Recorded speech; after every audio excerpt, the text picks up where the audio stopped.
ये कहानी है धनिया की, जो एक फैक्ट्री में काम किया करता था। लेकिन कुछ दिनों पहले ही वो फैक्ट्री बंद पड़ गई और वो बेरोजगार हो गया। धनिया की पत्नी बहुत पहले ही गुजर गई थी। धनिया की एक 10 साल की बेटी सिया भी थी। वैसे ही उसके घर का गुजारा बहुत मुश्किल से चलता था। ऊपर से उसकी नौकरी भी चली गई तो घर चलाना और भी मुश्किल हो गया। नौकरी चले जाने की बात उसने सिया को नहीं बताई। रोज की तरह धनिया सुबह घर से निकलता नौकरी की तलाश में और शाम को नौकरी ना मिलने पर थका हारा वापस घर आ जाता। सिया, सिया, ओ सिया बेटी। अरे बाबा, आप आ गए फैक्ट्री से? पर आज भी मैं तेरे लिए रंग और पिचकारी लाना भूल गया। अरे कोई बात नहीं बाबा, कल ले आना। फैक्ट्री के सेठ ने बोला है होली पर सबको दिवाली की तरह बोनस मिलेगा। जब बोनस मिलेगा उन पैसों से मैं तुम्हारे लिए रंग, पिचकारी और ढेर सारी मिठाइयाँ लाऊंगा। सिया को पता था कि फैक्ट्री बंद होने के कारण उसके बाबा के पास अब कोई काम धंधा नहीं है। अब वो किसी की दुकान में झाड़ू लगा लिया करते हैं या पीठ पर बोझा उठाकर 2 पैसे लाकर जैसे तैसे घर चला लेते हैं। कभी कभी तो कोई काम नहीं मिलता तो खाली हाथ ही घर लौटना पड़ता है। एक दिन धनिया काम की तलाश में बाजार की तरफ जा रहा होता है। देखते देखते होली भी पास आ गई। कल होली है और मैं अभी तक अपनी बेटी के लिए रंग और पिचकारी भी नहीं ला पाया। धनिया ये सब सोचता हुआ चले जा रहा था। तभी उसकी नजर एक रंग और पिचकारी की दुकान पर गई। इस दुकान में मुझे जरूर कोई न कोई काम मिल जाएगा, तो मालिक के पैसों के बदले में अपनी बेटी के लिए रंग और पिचकारी मांग लूंगा। मालिक, कोई काम मिलेगा? कोई काम नहीं है, मैं कोई भी काम कर लूंगा मालिक। झाड़ू लगा दूं या झाड़ पोछा कर दूं दुकान में, कुछ भी। एक बार में सुनाई नहीं देता क्या? कोई काम नहीं है मालिक। मैं बहुत गरीब हूँ, मेरे पास कोई काम धंधा भी नहीं है। कल होली है और मुझे अपनी बेटी के लिए रंग और पिचकारी लेनी है। आप मुझे मेरे काम के पैसे के बदले रंग और पिचकारी दे देना। शक्ल से तो तुम चोर लगते हो। काम के बहाने कहीं चोरी करने का इरादा तो नहीं?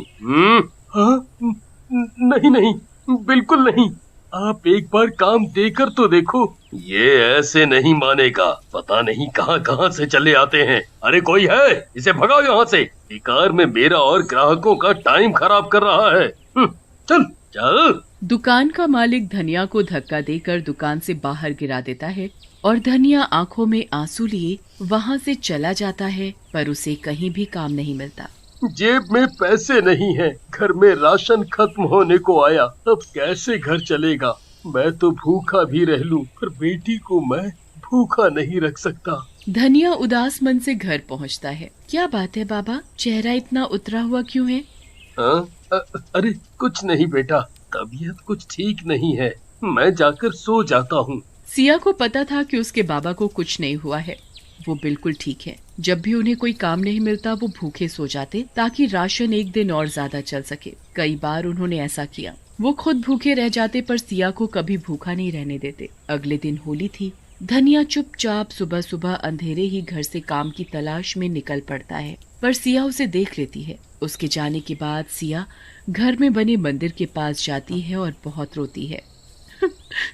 माँ, मेरी तो अपनी माँ भी नहीं, पर तू तो पूरे जगत की माँ है, तो मेरी भी माँ हुई ना। एक बेटी झोली फैलाकर अपनी माँ के सामने भीख मांगती है कि मेरे बाबा को दुख मत दो, वो बहुत दुखी है। माँ, मैं तुझसे कोई धन दौलत नहीं मांगती, पर मेरे बाबा को कोई काम दिला दो जिससे वो 2 वक्त की रोटी खा सके। कल रात भी मेरे पापा बिना खाए सो गए। अगर उन्हें कुछ हो गया तो? माँ तो पहले ही चली गई इस दुनिया से, पर मेरे बाबा, मैं अपने पापा को और दुखी नहीं देख सकती।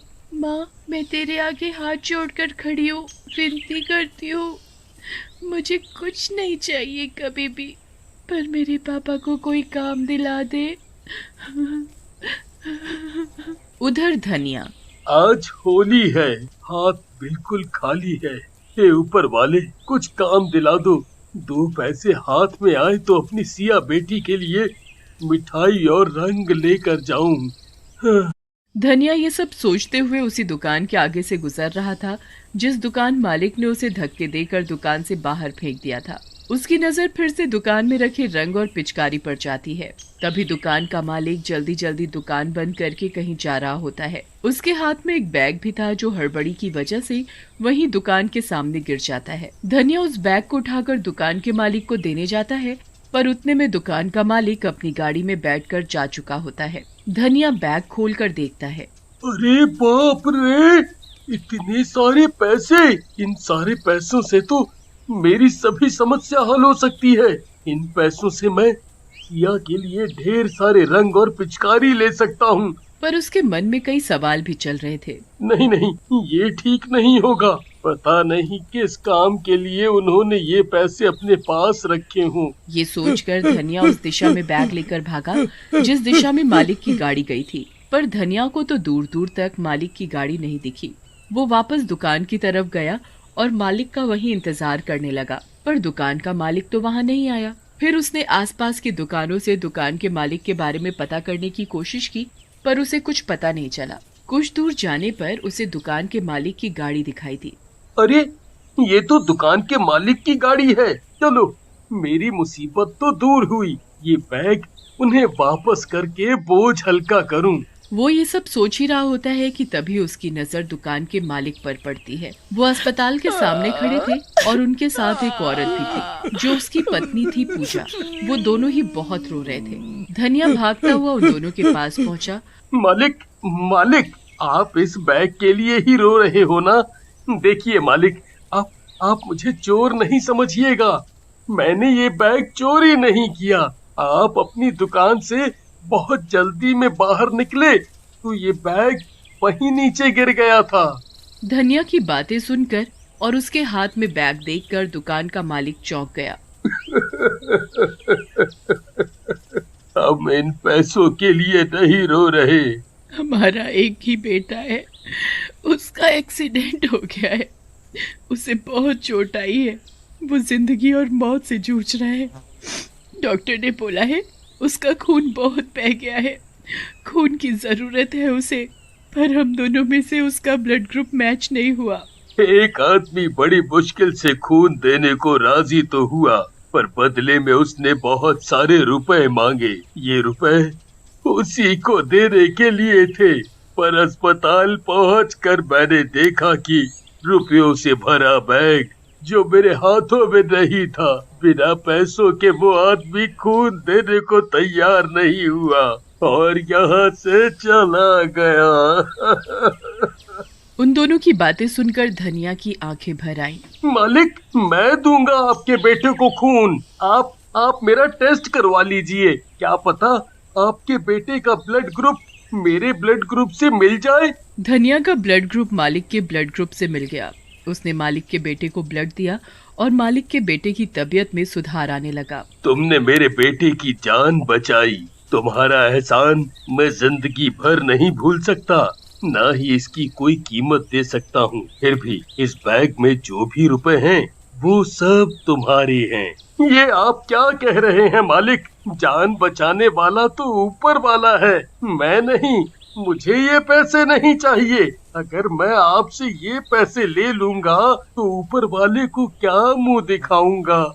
मुझे माफ कर दो अपनी गलती के लिए। उस दिन मैंने तुम्हें क्या क्या नहीं बोला। मैंने ही तुम्हें अपनी दुकान से चोर बोलकर निकाल दिया था, वो भी धक्के देकर। मालिक, आप मुझे शर्मिंदा ना करें। धनिया वो बैग मालिक को दे देता है और फिर धनिया वहाँ से अपने घर की ओर चला जाता है। घर पहुंचकर देखता है कि सभी बच्चे बड़े होली खेल रहे हैं, नाच रहे हैं। जैसे ही वो घर पहुंचकर सिया को आवाज लगाता है, सिया बाहर आ जाती है। पर ये क्या? धनिया देखता है कि उसके हाथों में रंग की पिचकारी है। सिया मेरी बच्ची, ये रंग पिचकारी कहाँ से आई? कौन लाया? बाबा, आज मैं बहुत खुश हूँ। मेरी माता रानी ने मेरी सुन ली। आपको नौकरी मिल गई। नौकरी? तभी घर के अंदर से वही दुकान का मालिक और उसकी पत्नी बाहर आ जाते हैं। मालिक, आप यहाँ? ये पैसे का बैग, इसके तुम हकदार हो। ले लो ये, और मैं अपनी दुकान में तुम्हें नौकरी पर रखता हूँ धनिया।